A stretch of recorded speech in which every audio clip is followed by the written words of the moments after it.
Hello, welcome to this quick update. It is a very quick update just to talk about mainly the flooding in parts of the Midwest and also a small tropical update, severe weather. So today, July 21st, we have a moderate risk of excessive rainfall until 12Z. So this was from yesterday until 12Z. So overnight, some areas we reported close to 7 inches of rainfall in a few isolated locations in Illinois, and they did report some flooding too. So please, if you encounter flooding, be careful there and stay safe because for July 21st today we still have a slight risk in southern Illinois into Kentucky, spots of Tennessee, northern Alabama, and Georgia. So be careful in those areas. There's day two, still a slight risk in Minnesota and North Dakota and to Wisconsin, Michigan, and severe weather you'll see there as well. And marginally Florida, spots of the southwest. And day three, still some flooding possible in the upper Midwest. Day four, three marginals, and day five, still in the south and spots in the Midwest, Northeast. So stay safe, especially this rainfall is still happening. There's day 1 through 7 shows two areas to watch. One in the upper Midwest, northern plains, another one in the Gulf, like 3+ inches possible in a few spots in the Gulf and Florida, and also the upper Midwest. So stay safe in those areas and don't let this map fool you because in a heavy rainfall events, much more rain than this can fall, especially like last night in Illinois, more than 5 inches in a few areas. And if you saw this map yesterday, it didn't even show anything close to that, nor the GFS, nor European model. So sometimes you have to use really high resolution models to get a more clear picture, but just be aware in those areas and also storms in the southwest and other areas in the southeast and more areas. So be careful the heat still because still some major to extreme heat risk in the south because of that high pressure ridge dominant there and still some very high heat indices. So stay safe until Tuesday, more major heat risk as far north as the Midwest. Wednesday, major to extreme in the south. Thursday, further east to the Midwest, Mid-Atlantic throughout this week, and still in the southwest. So stay safe in that heat. Be careful the storms. If you saw the YouTube post from yesterday night, you probably saw the 5% tornado threat that they added there. So for today, July 21st, we have a slight risk in Montana, spots of South North Dakota.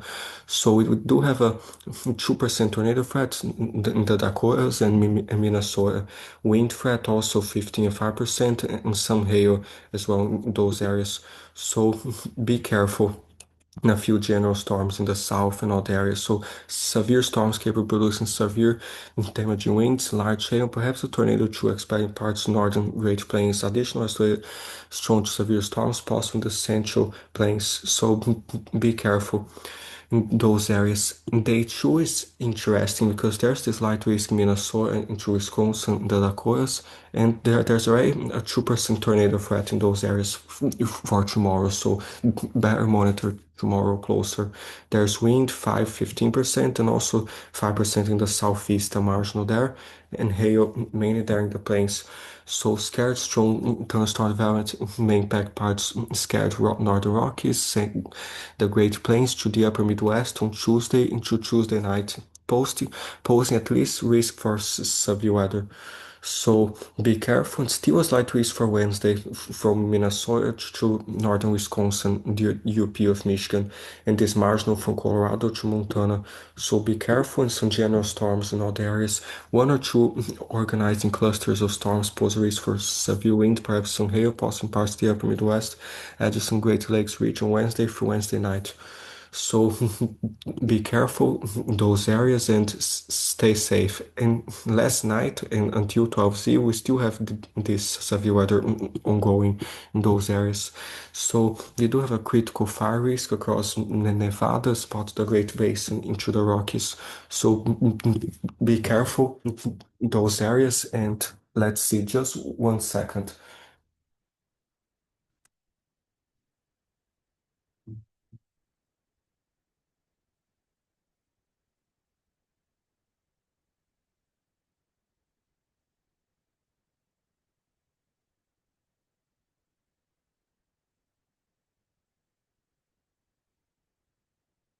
I'm so sorry. I was fixing something there. So here, let's go back to it. So there's these elevated spots in Nevada for day two tomorrow. So stay safe. That fire danger as well. So here for the severe storms, the show there's the her spots, especially in spots like later today, Monday shows those storms across possibly Nebraska, some more storms as well, more spots in Montana. With that slight risk in Montana, the show in eastern Montana some stronger cells, in spots central Montana for some large hail and damaging winds. So be careful. Tuesday shows like as we go into Tuesday, the hurry is showing this disorganized cluster into Minnesota, but it's not too late in the evening. It's still around the afternoon, so it might be the storms left from the risk today. So Tuesday, this goes, and later in the evening, we might get some stronger to severe ones in Minnesota with a second cluster. So be aware in those areas. Their escape shows like today, Monday might peak in Nebraska and South Dakota to 5,000 joules per kilogram in a few spots. But since the slight risk is in Montana, there is only around 1,000 to 3,000 joules per kilogram spots in eastern Montana. But the tornado threat is actually in South Dakota and North Dakota today, around 3,000 to 4,000 joules per kilogram. So be careful those areas, stay safe those storms. And the second thing we are watching is in the tropics, there's Invest 94L now. So they just named as an invest, it's still a disturbance here, but they do mention 94L. So Charleston also associated with narrow low pressure, located 700 miles east southeast of the Lesser Antilles, have changed the in organization during the past several hours. Environmental conditions are marginally conductive for any development should be slow to occur, while the system moves gently west, northwest, or 10 to 15 miles per hour. In a couple of days, conditions will become unfavorable for future development. So it's now 20%. Yesterday was 10%. So we are watching the Eastern Pacific just 10%, that tiny spot, and I don't think it will be anything concerning. So here we have Invest 94L, and there's some models showing some possible tracks. I don't guarantee this will form because there's too much dust. The air is just too dusty in those areas. But if even if this doesn't form, it will track generally west northwest towards the Caribbean, and there's some GFS on symbols. They are only about 1014 millibars. This is barely a tropical depression, so very, very weak. Only a member two, like in the light blue, shows slightly stronger, but still that's more than 1000 millibars. So it's a very low chance, but we are watching because some hurricane models, like the SHIP, they do have a tropical storm. Some other ones get very close to tropical storm status. Some other hurricane models and high resolution ones. So better watch this in case this makes a run for it, but still a low chance.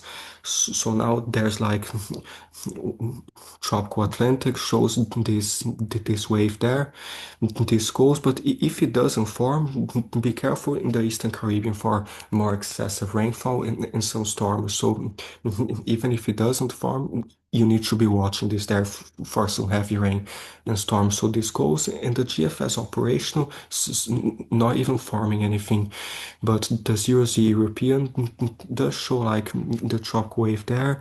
It goes, you can barely see it here because it's this group of storms here, but it doesn't form it either. It just goes as a disorganized cluster. And later, we still have to watch some possibilities later, but that's far out. So there's the Canadian, it tries to form this for a quick moment, like 1011 millibars, but then this goes and dissipates because of the dust. So there's the hurricane models too, and the HRF initializes this as 1009, so it's doing some interesting things, but then weakens to 1012, but it kind of organizes slightly more just by looking at it. And then this goes, and by the time it reaches the Caribbean, very little convection because of the dust. So probably not turning into anything concerning, but just be careful the rainfall. So like for example, here the European model shows next 5 days does show some high rainfall, especially on the windward side of the island, some 55 millimeters, 61, 59. Some of this rain might come in the form of stronger storms, so be careful. In Trinidad and Tobago, should watch this as well. In other spots further south, even if this trends more northwest, might bring more storms around the Virgin Islands, Antigua and Barbuda, more spots there. But for now, the heaviest might be concentrated around St. Lucia, Barbados, spots of Dominica, Trinidad and Tobago, those areas. And the GFS is even 60 millimeters, like 64 in Barbados. So be careful. And yeah, and not areas still some heavy rain as usual in Nicaragua, spots in Costa Rica, those storms in Mexico, like with the monsoon goes all the way to northern Mexico, and more areas in Central America. So be careful in those areas. There's the European model for the probabilities here in the Atlantic. So does show this is tropical. Let's start with tropical depression probabilities. So there's this wave now near the Caribbean, and the wave behind it is turning interesting. It shows a 70% chance of a tropical depression by July 25th. So the wave behind 94L is something worth watching. This area in the subtropical Atlantic is already to 80% in the next 5 days, and there's this area in the Gulf to 40% too. So better watch. But by the 26th, this wave in the Caribbean barely 5%. So this goes, but by the time the second wave behind 94 gets closer to the Caribbean, it already decreases in probability too because of this dust. But some some models suggest the dust is not too thick as it was last year about the same time. So we might see some changes later on, but still watching those areas. So be aware. In the Eastern Pacific, still showing some higher probabilities too. So we'll keep watching. Just be careful. Some heavy rain and storms in the Eastern Caribbean when this gets to you. And there's still over 100-degree temperatures in the central US, in the southeast, more than 90s, and the heat indices well over 100 from North Carolina to Florida. So please be careful. In the southwest, temperatures over 100. Still during the night, very hot. Some spots in the plains, into the south and the southwest. So be careful. There's like during the day again for tomorrow, especially in the plains, spots in the south and in the southwest. So please be careful. During the night, still some 70s and 80s, especially in the southwest and the central southern plains. So stay safe. By Wednesday the 23rd, still like some hundreds in the south, and the humidity might make the heat indices worse. So stay safe, the heat, and stay hydrated. And yeah, stay safe.